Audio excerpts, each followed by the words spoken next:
Yo, let's go and welcome to the video. So here on YouTube, I've been posting a lot of different polls, just questions I've been curious about, posting a new one about every other day. They've been getting over 100 votes on each of them, so I wanted to go over the result and give my thoughts. So if you're looking for a certain poll that you might have taken and are curious of how everybody else replied to it, there will be timestamps for each poll in the description. So starting off with last night, do you have epic flight form?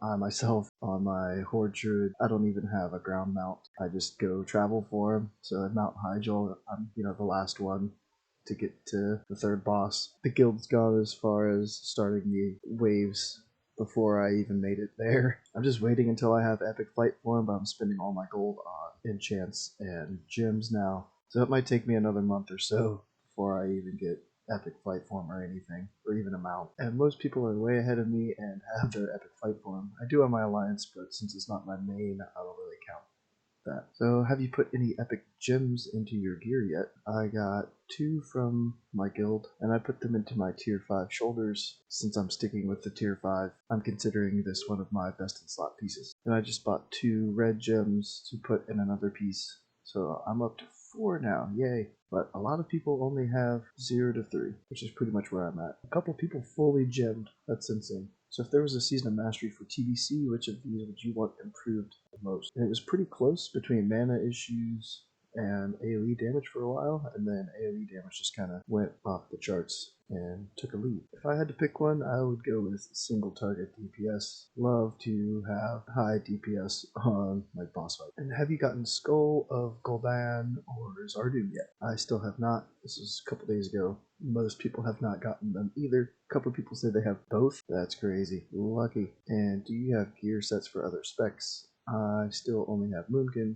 I do have a PvP set though, but I don't have any sort of resto gear or barrel. So about a third has just Moonkin gear like me. If we add these two together, it's almost 60% have at least a resto set. And if we add the feral and both, only like 35 or a third have feral set. And does your guild still full clear SSC TK? We've cut it down even smaller than what I had posted on this. All we did this week in SSC was Lady Bash. We just ran right to her. Tempest Keep, we've still been doing Solarian, Alar, and KT.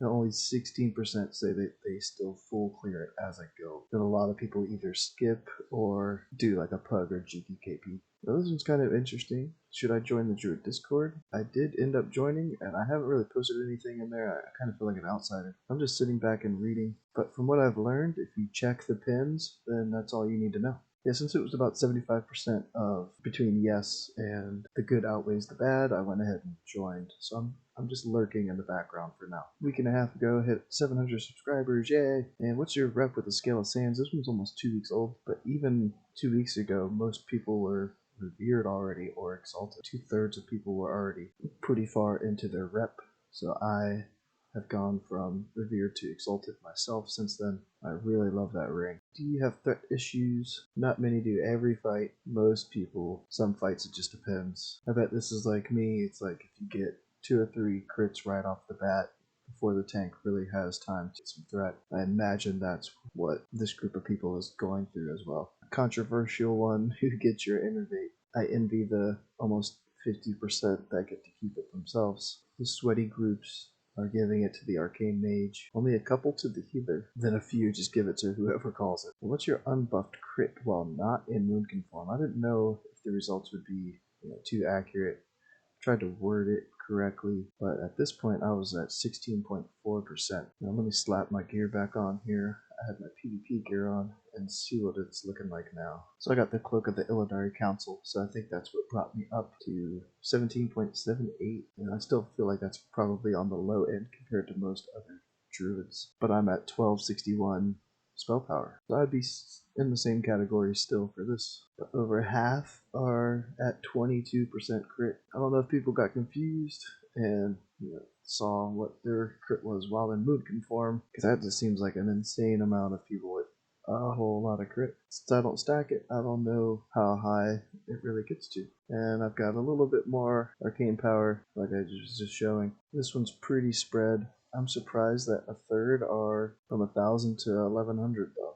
That seems pretty low, but I would imagine these people are the ones with that high crit chance. So a few weeks ago, there was a change to the honor system, which made PvP gear more accessible, and I've got almost a full set of PvP gear now. And I think it's really good to see that a lot of other people were interested in it as well. So I'm up to 303 resilience, and I think there's about 4 or 5 pieces left that I need. I haven't been doing any arena.